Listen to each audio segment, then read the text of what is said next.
और सरयू जी ही धारा रहेगी और सरयू जी की ही उस धारा को सरयू घाट के नाम पर ही हम लोग जानेंगे, जिसमें प्रहलाद घाट है, चक्र तीर्थ घाट है, कौशल्या घाट है, केकई घाट है। इन सब के लिए हम लोग एक नए सिरे से कार्य करेंगे और इस धारा का नाम सरयू जी की नदी का नाम ही मां सरयू के नाम पर ही रहेगा। इसके लिए हम लोग पूरी तैयारी के साथ कार्य करेंगे। हाँ, और पूज्य महाराज जी ने जो कहा कि सरयू जी में अयोध्या और फैजाबाद के गंदे नाले पड़ रहे हैं, हम लोग उसके लिए योजना बना चुके हैं। बहुत शीघ्र यहां पर एसटीपी लगा करके, सीवेज ट्रीटमेंट प्लांट लगा करके हम लोग प्रयास करेंगे कि वह पानी उधर जाए ही ना, बल्कि उसको हम ट्रीट कराने के बाद भी उस पानी को हम खेतों में भेज दें, सरयू मैया में वह गंदा पानी न जाने पाए। इसकी एक व्यवस्था हम लोग यहाँ के लिए अलग से बनाएंगे।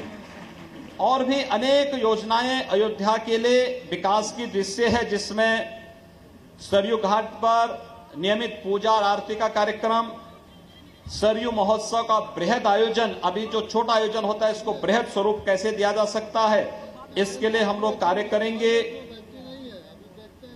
राम की पेड़ी में पर्याप्त मात्रा में सरयू मां का जल आ सके, इसके लिए आज प्रातः हम लोगों ने एक योजना वहां जाकर के स्वयं देखी है। इसके लिए हम लोग व्यवस्था करेंगे। राम की पेड़ी के मरम्मत का कार्य हम लोग वहां करेंगे। राम घाट के लिए प्रकाश की व्यवस्था, सड़क व वैकुंठ धाम में विद्युतीकरण और वहां पर जाने के लिए जो भी आवश्यक व्यवस्थाएं होनी हैं, इसके लिए भी हम लोग कार्य करेंगे।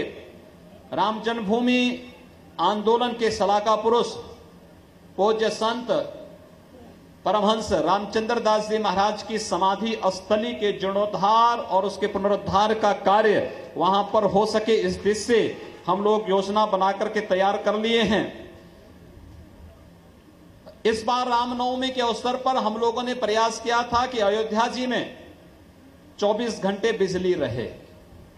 अब बिजली में कोई भेदभाव नहीं होगा और इस दृष्टि से प्रयास किया गया था। साफ सफाई की योजना बनाई गई थी। मैं यहाँ के पूज्य संतों से भी इस बारे में अनुरोध करूंगा कि अयोध्या धाम को अयोध्या धाम के अनुरूप रखने का दायित्व तो हमारा भी है। अपने आश्रम के अंदर हम सफाई करते हैं, लेकिन आश्रम के बाहर की सफाई की जिम्मेदारी अगर हम स्वयं ले लेंगे तो बड़ी कृपा हो जाएगी। बाकी सब उत्तर प्रदेश सरकार संभाल लेगी।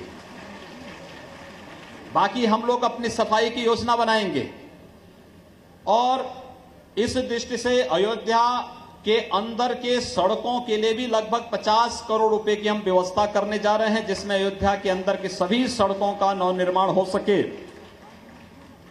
यहां पर राम कथा संग्रहालय है,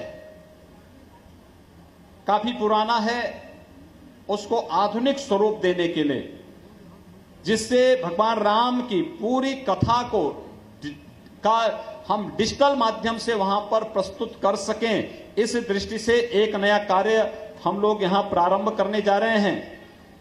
इसके अलावा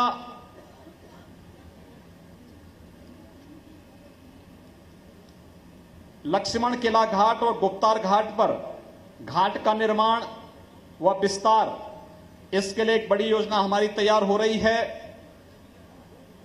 पुराने बस स्टैंड पर पार्किंग की व्यवस्था और वहां पर अन्य यात्रियों की सुविधा के लिए भी कुछ नए निर्माण कार्य हम लोग करने जा रहे हैं। ओपन एयर थिएटर के लिए श्री राम कथा संग्रहालय में उसके माध्यम से उस क्षेत्र का एक समेकित विकास हो, इस योजना को भी हम लोग ले रहे हैं। तुलसी स्मारक सदन में अनवरत रामलीला मंच के बारे में मैं आपको पहले ही अवगत करा चुका हूं। जन सुविधाओं का भी विकास हो।